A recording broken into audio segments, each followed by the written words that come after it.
I want to preface this story by stating that I've had my fair share of encounters with creepy men. This situation, however, scared the life out of me. It was the first time I genuinely felt like my life was in danger. My husband and I had to drive 17 hours last week to North Carolina for a wedding.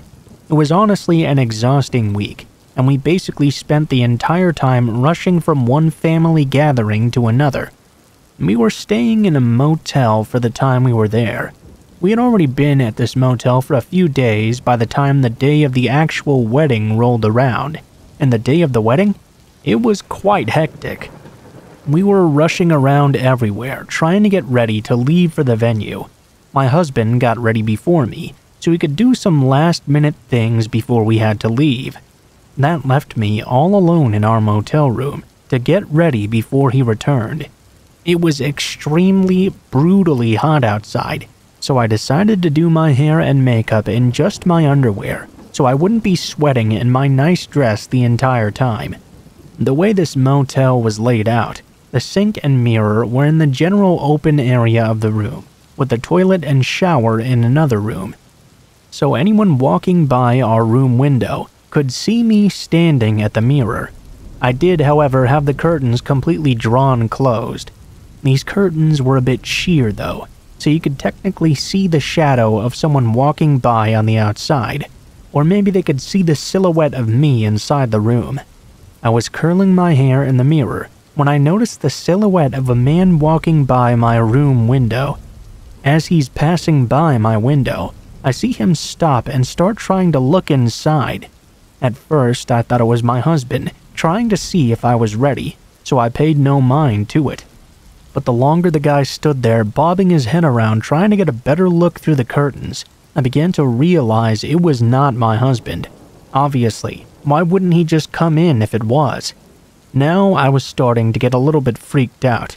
Before I could even do anything though, I watched as this guy started to go for my room door. My utter shock and horror came when he was actually able to open it and walked inside. Before my husband had left, he had forgotten to pull the door shut all the way until it clicked into the lock. He was very upset at himself when I told him this later. So now here I was, face to face with this man, in my underwear no less. He was at least 6 feet tall, just standing in my room staring at me. I thought to myself, this is it. He's going to attack you. That's a very scary realization to have. I also thought to myself, you're going to have to burn his eye sockets out with this curling iron if you want to survive. For a few seconds, probably only a second or two, but it felt much longer, he just stood there staring at me, like I was a piece of meat and he was starving, ready to pounce at me like prey.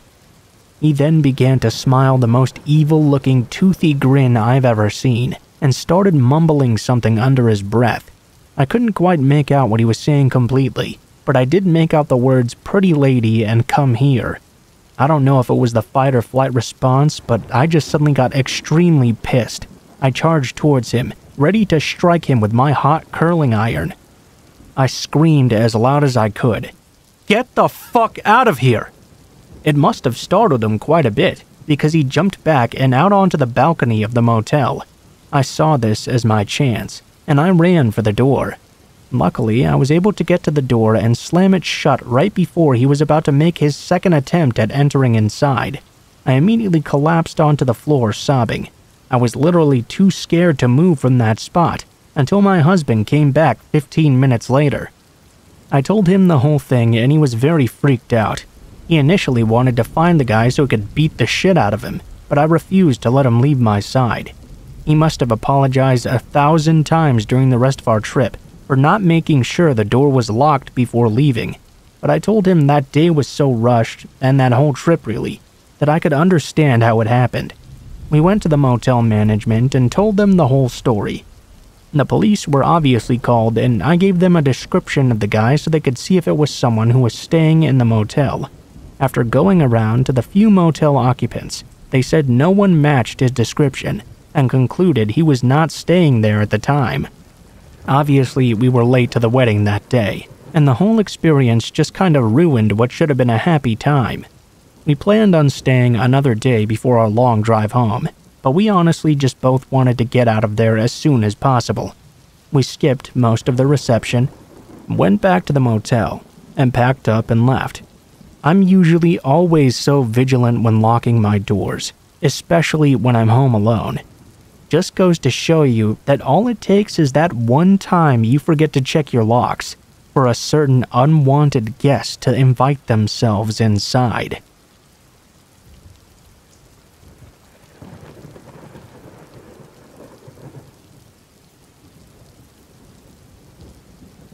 I'm really writing this out as a way to vent because I'm in a situation where I kind of feel really stuck. Any advice is appreciated, but I'm not sure there's anything that can be said that will actually help. I've tried just about everything, so I'm going to start from the beginning.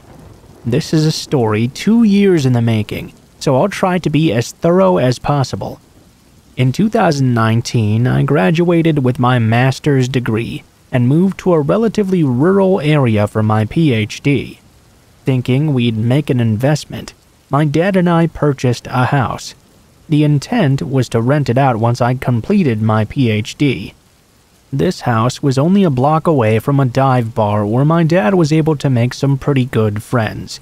He introduced me to everyone, and everyone let me know that I would be so happy in my new house because my next-door neighbor was the absolute nicest guy you could ever meet. So, we met the neighbor, and he did seem nice enough. He suggested we exchange numbers, just in case I ever needed anything, and I thought that was a pretty good idea. I mean, what's the worst that could happen? A few days later, my dad left to go back to his home in another state, and I was left to my own devices. Literally the exact day he left, it started. My neighbor texted me while I was away and let me know he left a gift for me on my front porch. In this text exchange, he started using pet names like Sweetie and Cutie. I went home and he had left a hand-painted feeding dish for my cats in my mailbox. At this point though, I wasn't that alarmed. He was just being extra nice, I thought. The next day, he sent me more texts with pet names, and I took the opportunity to make sure he knew I was not interested in anything romantic. He replied back with some rambling text about how all a person ever needs is friends, and he would just like to be friends with me. After that, he would send me texts very frequently. Everything from inviting me fishing to telling me he left more gifts on my porch. I would often not reply or just tell him I was busy. I didn't mean to be rude, but I also had no interest in any sort of relationship with him, other than neighborly. One night I got a text from the manager of the bar down the street, letting me know that if my neighbor ever knocked on my door, I should not answer. She then told me that my neighbor had walked down to the bar with a hatchet and told the bartender he was hearing voices that got louder as he got closer to the bar. He'd threatened to kill someone with the hatchet if the voices didn't stop. They'd called the police, and the police took the hatchet from him, but they made no arrest. The manager of the bar picked me up, and I spent the night at her house. She told me that the police said my neighbor was on meth. After that, I tried to keep my distance even more, but things got even weirder. One day, I went out to my car to find a dead squirrel in my driveway. This squirrel had very clearly been run over and moved right in front of my driver's side door. I stepped over it, got in my car, and left. When I returned home, the squirrel was gone. Shortly thereafter, I received a text from my neighbor that said, "Someone or something put a dead squirrel in your driveway, you know. Don't worry, I moved it away for you." I felt this was a weird way to word this, and I suspect he's the one that placed it there in the first place. Another time, I walked out of my house to see he had placed an unspent shotgun shell on the bricks in front of his yard. He came out and told me it was to serve as a warning for anyone walking between our houses. For the next couple of months, I did my very best to avoid him. He would text me inviting me over, and I would come up with an excuse or just ignore him completely. I still wanted to remain cordial since he was my neighbor, but it was getting very annoying, and I was starting to get uncomfortable. He would text me as soon as I got home, telling me he was watching me come and go from my house. Around Halloween, he handcrafted a large basket and wrote, "Here lies the last son of a bitch who played mind games. November 2012. What the fuck? All this time still sending me these texts. Eventually I got fed up and stopped responding completely. Less than 2 weeks after I did so, he threw a 50-pound flower pot at my front door. You know those big concrete planters? Yeah, one of those. I called the police, who advised me to get a stalking no-contact order. A few days later, I was watching TV when a notification popped up that my neighbor was trying to cast a video to my screen. I declined it twice and filed another report with the police. During this time, I did start the process of getting a stalking no-contact order. I saw 3 different victim advocates, who all told me different things. I went out of town for a conference, and during that time, someone attempted to break into my home. I had an ADT security system, so while they had not succeeded, I was made aware of the attempt. After the conference, I came home to the entire world shutting down because of COVID. I was trapped in my home 24/7, with my stalker neighbor next door. Luckily, court proceedings for protection orders didn't stop though. Right before court, he sent me a text telling me he was sorry for what he'd done. That he could tell when he'd seen me outside that he made me uncomfortable. Then he went on to tell me he could tell my hair has gotten longer, and I looked more beautiful than ever. I went to court and provided all of the evidence I had. The timeline of everything that had ever happened. The text he'd sent me asking if I wanted a massage. The text I sent him telling him the way he was speaking to me was inappropriate. The text saying he knew that he made me uncomfortable. I also told the judge I suspected he was the one who attempted to break into my house while I was out of town. The kicker is, he didn't deny any of it. Actually, he told the judge he took full accountability for everything. He said he was in recovery and was trying to turn over a new leaf. He didn't oppose the protection order at all, so in March 2020 I actually received the stalking no-contact order. Everything was pretty quiet for a while. I mean, he did some weird shit every now and then, but that's just because he was a weird guy. It wasn't anything that made me fear for my safety though. That is, until he got on drugs again. At this time, we found an unspent shotgun casing in my flower bed. It was consistent with the one he had previously used to send a warning. This occurred a couple months after I started dating my boyfriend, and I suspect it was a warning to him. After this, and for a variety of reasons, my boyfriend moved in with me. He moved in pretty quickly, but everything turned out fine. We're still together and as happy in our relationship as we can be. New Year's 2021. I was awoken suddenly by yelling. I turned on my security cameras and got footage of him sticking his head out his window, screaming obscenities at my bedroom window for 7 minutes. It doesn't sound like a long time, but when your stalker is screaming threats and obscenities, 7 minutes is quite a while. He even called me a harlot. He said happy fucking New Year, and he said he was going to blow up his house with his gas line. I called the police, who responded very quickly. They told me he never said my name, so they couldn't prove it was a violation of the protection order. The officer said, and I quote, "There's nothing illegal about yelling in your own house." They left without even speaking to him. All I could do at this point was do my best to avoid him. I parked on the street because my driveway was pretty close to his front porch. I got used to living with my curtains drawn. I always made sure my cameras were charged, all 5 of them. Yes, because of him I spent over $1,000 on cameras. Every inch of my yard was covered. Since then, he's been seen by me and other neighbors, talking to people who aren't there, going outside and screaming nonsense. Things like, "I have Cheerios on my necklace," or "I'll shove my penis in your butt." I'm not even joking. This basically brings me to last week. In the morning, I was getting ready for the day when I heard a bunch of screaming. "Someone is gonna die over this sweatshirt." I turned on the cameras. I got footage of him walking around the alley behind my house, screaming. "Are you fucking proud? How about I get my shotgun and I'll get everybody all fired up?" I called the police. Once again, they didn't charge him with violation of the protection order. Instead, they gave him an ordinance violation for disturbing the peace. The police just told me it seemed like he was off his medication again, and that was that. They left.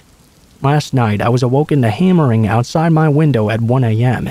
He was cutting down his privacy fence horizontally. I called the police for a noise complaint, and they just told him to stop. As I write this, he's outside continuing to horizontally cut down his privacy fence. That means the privacy fence only stands about 3 feet tall now. This was the one thing that made me feel relatively safe about hanging out in my backyard, and now that's gone. All of this is to say I'm fucking tired. I just want to live in a house where I can be sure that my neighbor won't try to murder me, where I can feel confident he's not going to try to break in. My boyfriend and I are trying to buy a house to move, but it's very difficult. I'm a PhD student, so I don't make very much money.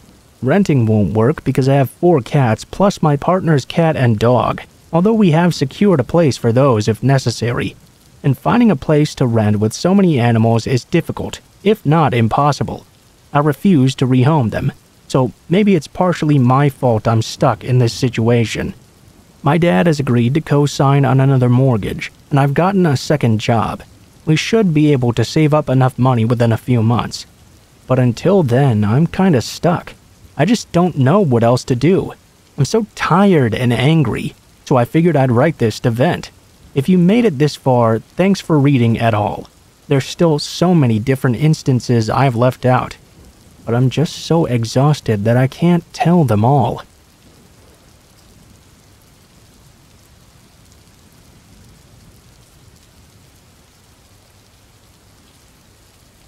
This happened in May of 2015 in California, which will help those of you who are familiar.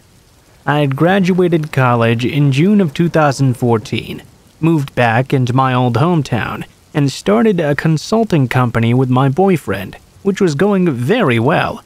We had just finished a contract in the Bay Area, and were beginning a new one about 8 hours south in Torrance. He moved down there first to start setting up, while I took care of loose ends at our closing contract before moving down to meet him. The day comes and I pack my car and head south down the I-5. For the uninitiated, it's a straight highway with little in the way of scenery, aside from the occasional strip mall. Its monotony has a reputation for putting drivers to sleep at the wheel. I pass a strip mall with gas and a fast food joint and decide to fill up my car and my stomach. I go to park in the food venue's parking lot, but it's completely full, so I park across the street at a hotel, which at the time I didn't think anything of. I go inside and eat my meal, then cross the street to get back to my car. I'm well into the hotel parking lot when a pickup truck pulls down the aisle, cuts off my path, and stops, with the passenger side facing me. The driver was alone, a clean-cut white male in his mid-30s. I don't really remember anything about him except that he looked very generic and buttoned up. The way he pulled in front of me to block my path didn't initially set off alarm bells, as he had done it in a pretty organic way. He rolled his windows down, and this dialogue followed. "Excuse me, miss, but could you please tell me where the grocery store in town is?" "Oh, I'm sorry, I'm not from here, so I couldn't say." "Oh? Where are you from?" Good question. I don't know, not here though. I didn't say that to be rude.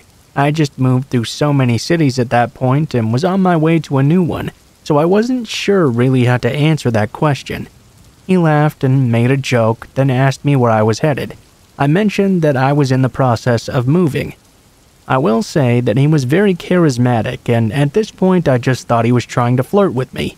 If I hadn't been so exhausted or in a relationship on another day, it just might have worked.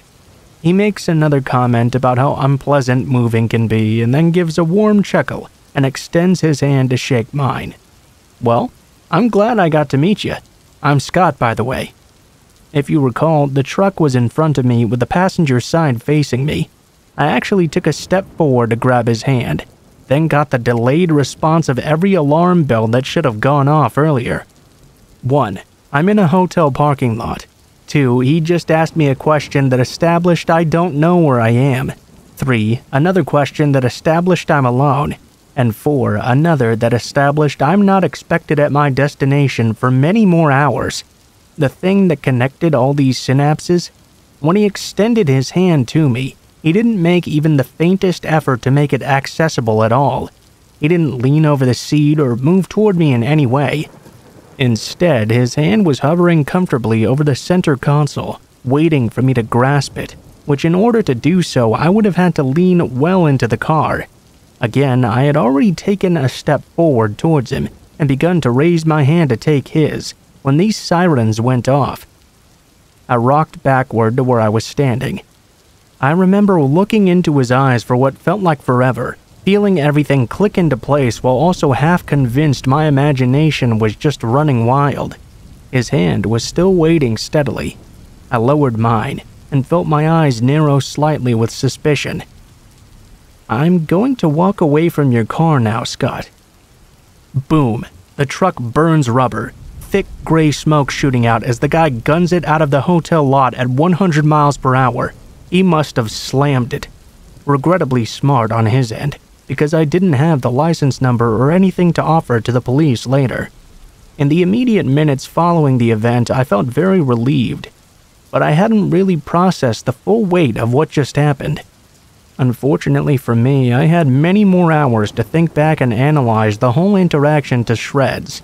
The car was somewhat lifted. There could have easily been another person, or even 2 or 3 other people hiding inside. Would he have pulled me in? Would he have injected me with something?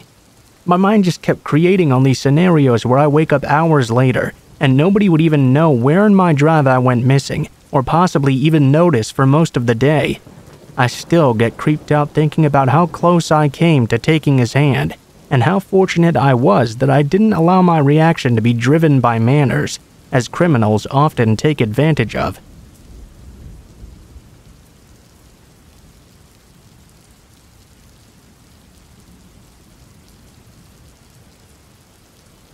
To give you some context, I'm 20 years old. I live in the suburbs in a small residence of 6 houses. My gate is very, very often broken, including today, which means that 80% of the time it's wide open. Anyone can get into the small courtyard. My house has 1 floor and there are 4 bedrooms including mine. Downstairs there's a guest bedroom, which is used as a treatment room because I have big health problems. This is where all the equipment, medicines, like morphine and doses that could kill an average person, and where the care takes place as well. I have a dog and I'm very, very close to him. He's pretty much my life. He feels everything to the point of feeling my epileptic seizures before they happen sometimes, even recognizing the nurses who are arriving. He recognizes them by the sound of their tires as they arrive in the yard. He never barks, except when there is a problem. Finally, to let you know, a nurse spends 4 to 5 times a day to give me care at home, including infusions. This is quite important to the story. That morning, like every morning, my nurse arrived at 8 a.m. For the rest of the story, I'll call her Sandra. She took care of me as usual. That is to say, an infusion of painkillers, replacing the antibiotic diffusers, giving me a blood test, and remaking the cassette of my morphine pump. We usually chat about everything and nothing all at once. She tells me stories of different patients during my treatments. These nurses are an integral part of my life. They've looked over me for over 6 years now. She leaves after 40 minutes and says, "See you later. I'm sure I'll be a little bit late, but don't worry." That day, I had a medical appointment in the morning, and I was alone all day because my parents were working, except of course the nurses passing by every 4 hours or so. Once back from my meeting, I sat on my sofa with my dog waiting for my nurse to arrive. After a while, I heard the tire noises pulling up. I got up because I thought it must be my nurse, but the dog started to growl behind the door. I took a look at the time, 11:50 a.m. I told myself it was a little bit early, but sometimes instead of coming after, my nurse exchanged me with the patient that was supposed to come before. I hear knocking. Surprised, I go to open it. I see a woman standing there who I had never seen before. "Hello, are you my name?" "I'm Camille, a third-year nursing student. Your nurse is going to be a bit late today, so she told me to come and start preparing everything. She'll arrive not long after, so don't worry at all." I wasn't really wary at all. I was used to students coming by. I was just a little bit surprised that Sandra didn't warn me. Usually, she would tell me every time in the morning when they were coming, or send me a message later in the evening before. She never leaves a student alone when it's the first time we meet each other either. I told myself she must have just forgotten to tell me. I bring this woman in and show her the way to the treatment room. I take out the things for treatment while she washes her hands. My dog is acting real weird though. He growls at her as soon as she approaches me, and then turns around to me. I was so embarrassed that I left him in the living room and closed the door for him to be quiet. I didn't really care what she did. I just let her do it since I was on the phone at the moment. She began to put the IV on the infusion stand and took a syringe. Normally, we rinse my central catheter with a syringe of phi serum already made. You just have to open the packaging. I see it's not a pre-made syringe, but a syringe she had just prepared. I look up and see that the ampules from my treatments are intact and have not been opened either. Yet before, I had heard the sound of ampules breaking. I was starting to think this was very weird. She started to approach me to inject this mystery syringe when I got a message from my real nurse. "I'll be there in 5 minutes. You can start pulling out the material now." Oh my god, my blood had only run for one spin. I got up and said, I have to go to the bathroom. I'll be back in a bit." I ran and locked myself in the downstairs toilet. The whole time my dog was barking and growling. When I opened the door, he followed me straight up, so we were both in the toilet together. I sent a message to my nurse. "Your student Camille is here already. She already prepared everything." She replied, "Who?" I started crying in the toilet and was really scared. Camille came and called through the door. "Hey, is everything okay in there?" I think she could see I was staying an abnormally long time. "Yeah, I'm almost finished." Then I heard my front door slam shut. 2 minutes later, I heard it open again, but this time it was my nurse. I came out of the toilet crying. She asked me to explain what had happened. I told her about everything and showed her to the treatment room. We called the police. They came, examined everything, took samples as well. The syringe and the rest of the things that Camille had prepared. The test results were received a few days after receiving the products in the syringe and the infusion. What she had put into the syringe was a paralyzing agent. She had put a dose that could have paralyzed a man of 120 kilograms or more, and I'm only 40. In the IV was a medicine to lower the heart rate, but so concentrated it would have stopped anyone's heart. Today, we still don't know who this Camille was, and luckily I never heard from her again after. I should also specify that she stole all my opioids, but not other things like my tablet which was on the bed, or my computer which was just sitting in the living room.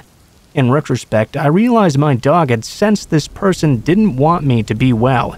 I tell myself I should have watched her, because she was just a student, and my treatments are not paracetamol. I kept wondering what could have happened if I hadn't looked at my phone. I'll give you any updates if I ever have them, and if you have any questions, please don't hesitate. Thanks for reading, and have a good day.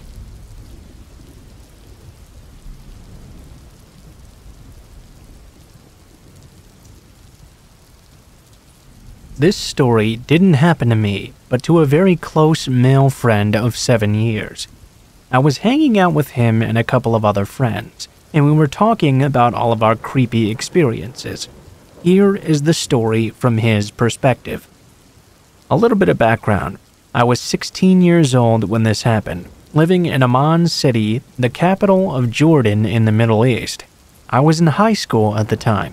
I used to weigh 85 kilograms and was 192 centimeters tall. I was a calm but somewhat intimidating person, at least if I wanted to be. I never really messed with anyone though unless I was provoked first. I had just gotten off school this day and decided I wanted to go downtown because I was bored. I really didn't want to stay at home. Actually, I wanted to get some DVDs and games to enjoy later. So I decided to take the bus, as I wanted to save on some money. I had to take a taxi to even get to the bus stop though, which was about less than 10 minutes by car. I stopped a coming taxi. Inside the vehicle appeared a light-skinned man with black, greasy hair, wearing a worn-out dark green shirt and an old pair of jeans. He looked to be between the ages of 30 to 34. He addressed me through the passenger window. "Hey there, where do you want to go?" "I need to go to the bus stop that takes me downtown. It's about 10 minutes away from here." "Oh, well, I can take you downtown if you'd like. I'm gonna pass by that area anyway, so I can drop you off there and you don't even have to pay me." At this point, a red flag should have gone off in my head, but I thought maybe this man just wanted to be kind. I really didn't want to go through the hassle of taking more than one vehicle, so I decided to hop into his car, and we would be on our merry way. Looking back on it now, though, this was a big fucking mistake. Now, there are different ways to head downtown, and I only knew a couple of them. As the man was driving, he started to take different routes that I had never seen before. Since I wasn't familiar with them, no alarm bells were ringing yet. I assumed he must be taking a shortcut to get away from traffic or something. By this point, though, 20 minutes had passed by, and I began to feel very uneasy. Usually, from the bus route I take, you only need 20 minutes to get downtown when there's little to no traffic, but I brushed it off once again. Then suddenly, though, the man began to speak in his calm yet very suspicious tone. "Hey man, do you mind if I use your phone for a moment? I want to see if you have any videos or music I can send via Bluetooth." I found this to be a very strange request, but as the man was giving me a free ride already, and the fact that I didn't have anything private in my phone anyway, I handed it over to him for a moment. I didn't want to be impolite, I was just trying to break this awkward atmosphere. He started to play with my phone for a bit, before proceeding to put it with his own under the empty space of the driver's door handle. Doubt began to circle in my mind. I felt very vulnerable suddenly without my phone.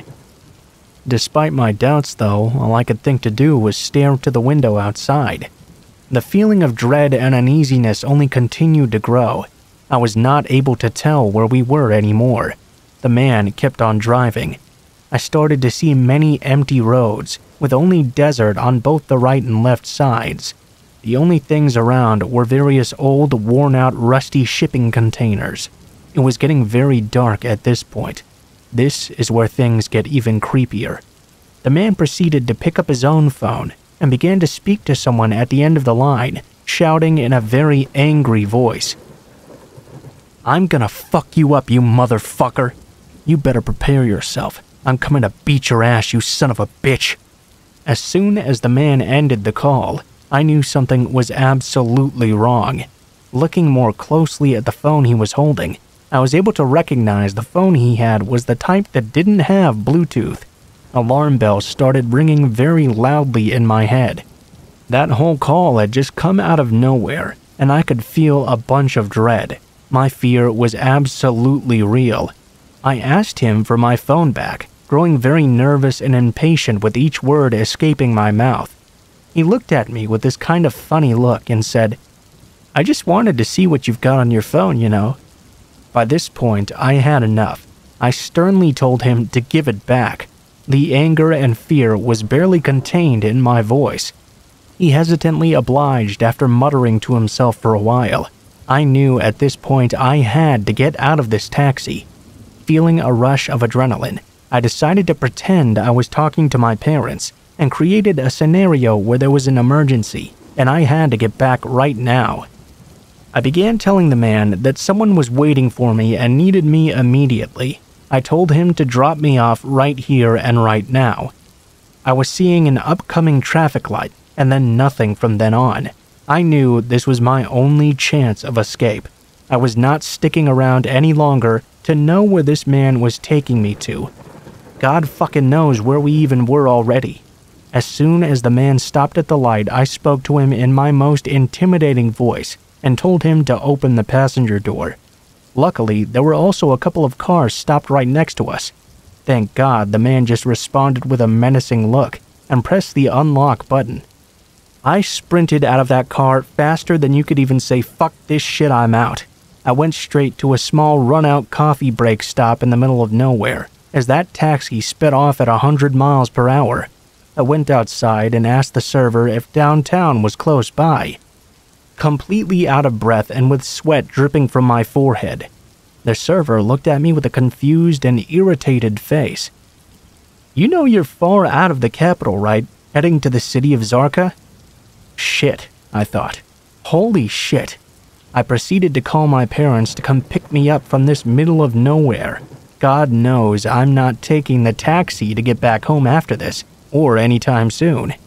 Thinking about it after a while, it's clear the man had planned on kidnapping me from the start, trying to take away my phone so I wouldn't be able to call for help, and proceeding to pretend he was having a fight with someone on the phone to secretly message his buddies that he was close by with me.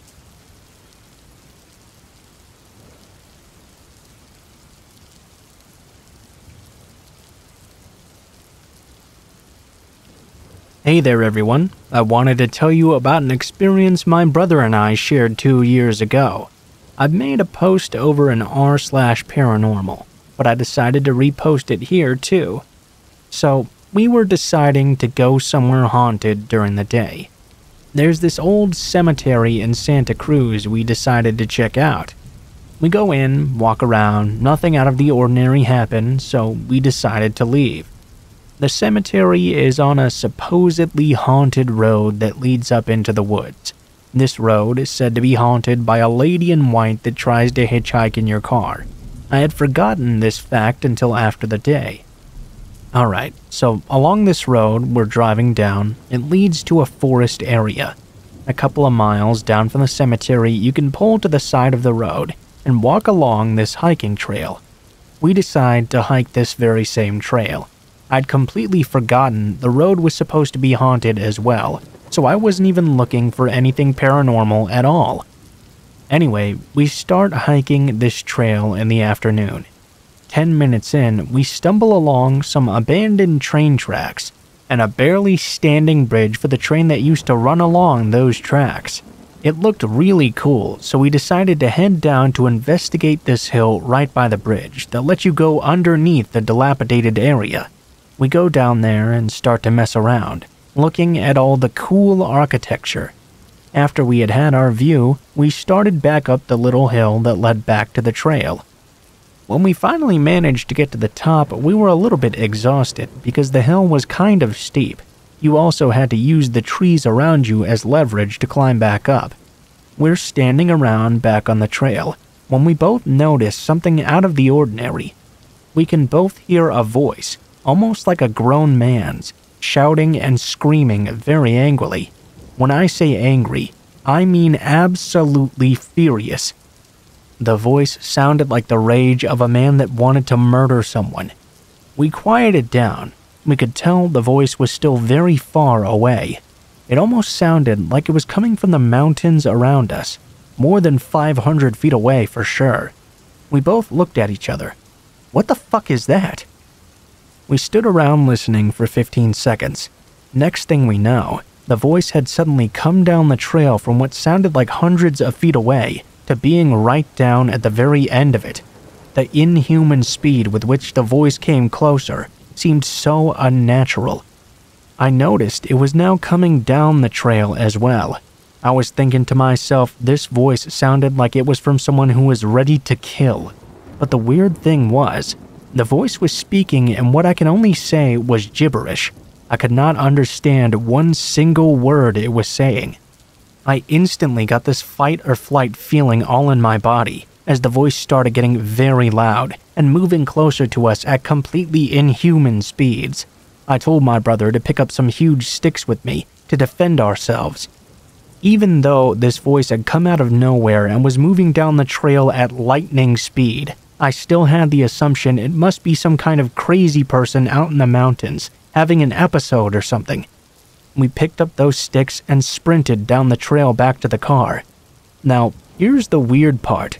As we're running away from this voice that's coming down the other end, I suddenly hear the voice come up right behind us in a single instant. It sounded like he must be no more than 10 feet away, chasing us back to the car. I turned around, even though I didn't want to see. I just had to know how close this psycho was to us. As I looked back though and heard the voice right behind me, I could see no one there. I told my brother to run faster because the voice right behind us was yelling in absolute rage, but I couldn't see anyone behind us. We started picking up speed, and the craziest thing in my entire life happened. The voice panned around us, almost like 360-degree audio. I could hear the voice yelling gibberish right into my ear. Then it started panning to my left through the trees just off the trail. Then it was right in front of us. Then it slid to the right, and then back behind us, all in just a matter of seconds. At this point, my brother and I were obviously very creeped out and ran the rest of the way back to the car. The voice followed us all the way back. I remember hearing it panning around us, reverberating all through the woods, and I started praying to Jesus Christ to help me come out of this alive. After we made it around halfway down the trail to my car, the voice just suddenly disappeared. I remember slowing down, completely exhausted, and we started talking about what we'd just heard. I asked my brother if he'd also heard it panning around us in circles, and he said he'd heard the same thing. At that point, I knew I was not hallucinating or imagining things. I asked my brother if he'd heard it as gibberish as well. He said he'd heard the same thing. We finally got into the car and drove the hell out of there in a heartbeat. I remember the car ride was silent for about 5 minutes as we sat there thinking about what just happened. That's when I remembered. The whole road was supposed to be haunted, not just the cemetery. I had been down that very same trail alone a few months before this experience, and nothing weird happened to me then. This was one of the most unexplainable things I ever experienced in my entire life. To this day, I've never been back down that trail, and I never plan on going back either. Everything I've written down is the absolute truth. I haven't altered a single thing. The Santa Cruz area and mountains are known for cults and dark magic being performed in them, I guess. If you have any questions about our experience, feel free to ask.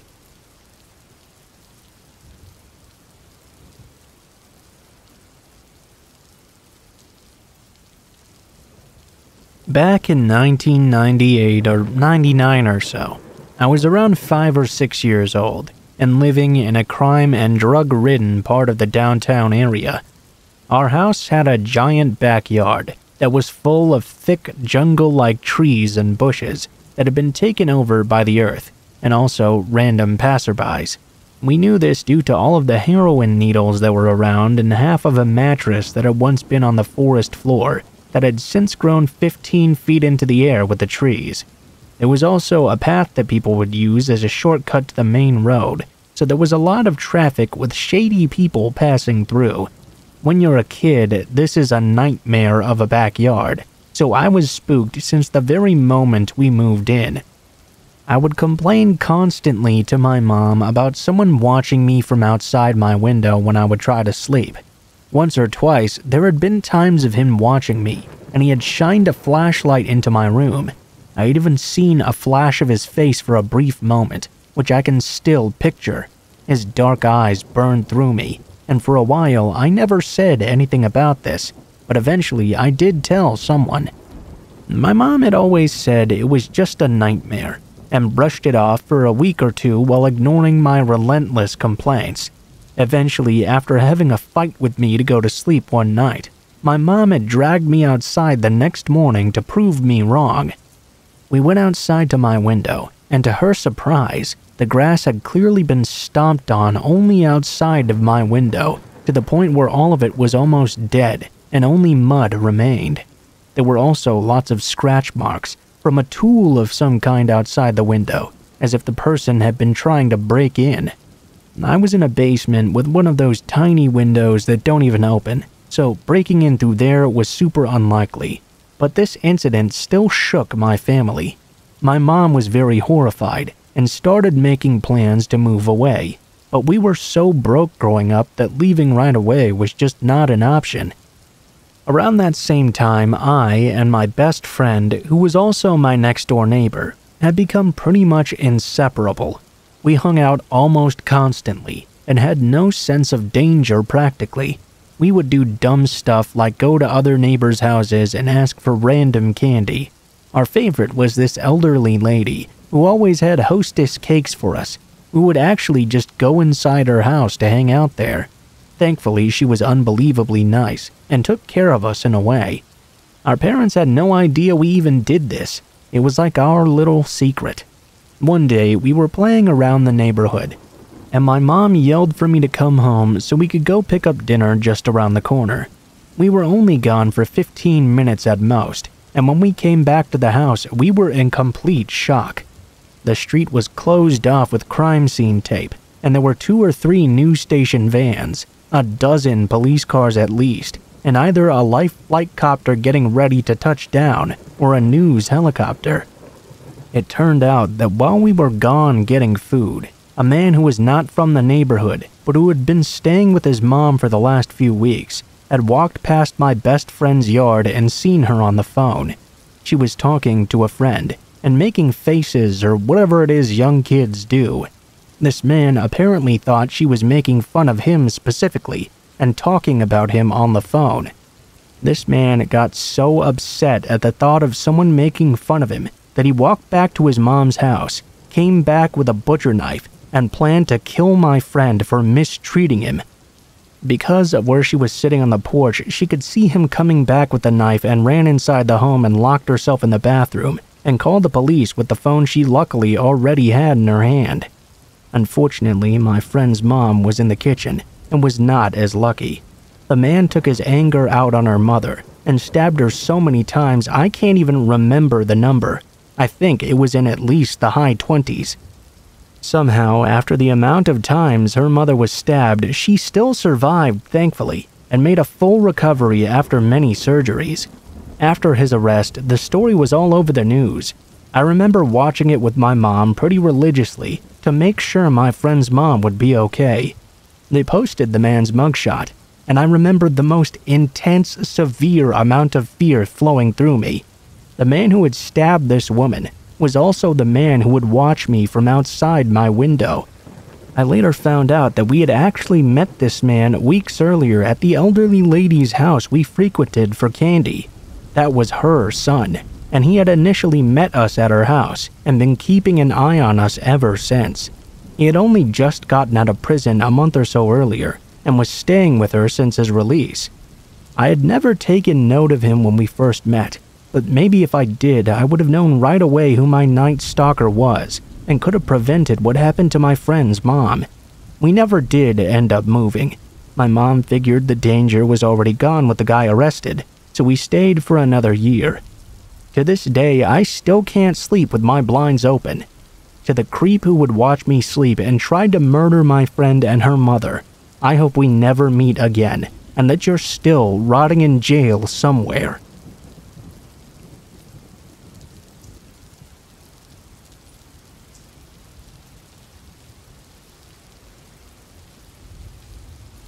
This story is about an event that happened to my mother around 1972, when she was 8 years old. She's told me about it since I was young, and she truly thinks about it and is still affected to this day. To set the scene, both of my grandparents ran a restaurant/gas station in our hometown. They've always run a business of some type since the 50s. This means that a lot of days my mom would have to take the school bus home and stay by herself if my grandma had to stay and help run things. Usually no more than an hour or two though. My uncle, her older brother, would usually come home on the bus with her, but he was a little bit older and sometimes had to stay after for football practice. So was the case on the day of the event I'm getting to. So my mother arrived home on this day, let herself into the house and started to put away her things. She had just recently received a new puppy, and the first thing she needed to do was take the pup out to the yard to use the restroom. She wrapped the dog up in a white towel, which is important, and walked him outside. As she put the dog down, she shook its hair out of the blanket, flailing it about in the wind. It was then that she noticed the neighbor's son was staring at her from across the street. This guy was in his late 20s and was known to be very strange and severely mentally ill. though in the country, mental illness seems to not always be recognized. He would always do psycho shit like killing the neighbor's pigs or skinning stray cats and hanging them from a clothesline in their yard. Real sick shit. My mom said he always creeped her and everyone else out. She said he would stare at her when she would play outside, and generally made her very uncomfortable. She said he appeared out of nowhere in his yard that day, and as she shook out the blanket, he began grinning and waving. Feeling more than a little bit shook, she picked up her pup and went inside and locked the door. She had just begun to do some homework, and after about 5 minutes of work, she suddenly heard a loud knock at the door. She slowly walked over to the window to see who it was. She knew it couldn't be my grandparents because of course they had keys. As she opened the blinds, her eyes locked with those of the creep from across the street. He was already looking into the window. She jumped up and screamed a little as she shut the blinds. She walked over to the door and made sure it was locked. She said he just continued with a slow, continuous thud on the door, almost a rhythm of knocking. Then she got really terrified as he began to call out to her through the door. "Hi, sweetie. I saw you with your doggy. Let me in to see him." She was in shock.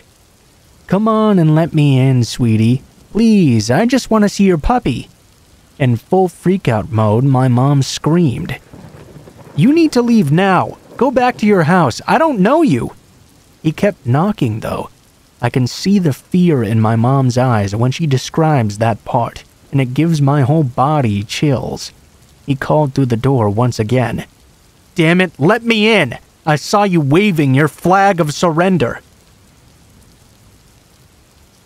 I shit you not. The guy thought my mom shaking hair from this blanket was a flag of surrender and a sign for him to come over. She screamed, "I'm calling my dad and the police if you don't leave now." With this, the knocking finally stopped. She tried to catch her breath and shake off the fear. Then she got up from the door and ran to the basement level of the home. It was an old house, so the kitchen and rec room were down there, with the only phone in the house as well. She made it to the phone and began to dial 911. All of a sudden, she heard a shatter from the next room. She looked over to see the crazed neighbor attempting to crawl through the kitchen window. He was ripping down the curtain as his upper body got through, and my mother screamed what was happening to the police on the phone. All of a sudden, he was bleeding from the abdomen where the window glass had cut him, as his lower half couldn't quite squeeze through. Then my mom began hearing my grandmother's screams. "What the hell are you doing?" The guy began yelling in pain and squirming at the window as she hit him from behind with some tool that was laying in the garden on the side of the house where the entrance to the window was. He managed to wriggle his way out and bolted to his house. The police came, Grandma called my grandfather, and he arrived as well after shutting down the business as soon as she told him. They arrested him for breaking and entering, and something else that I believe was unrelated.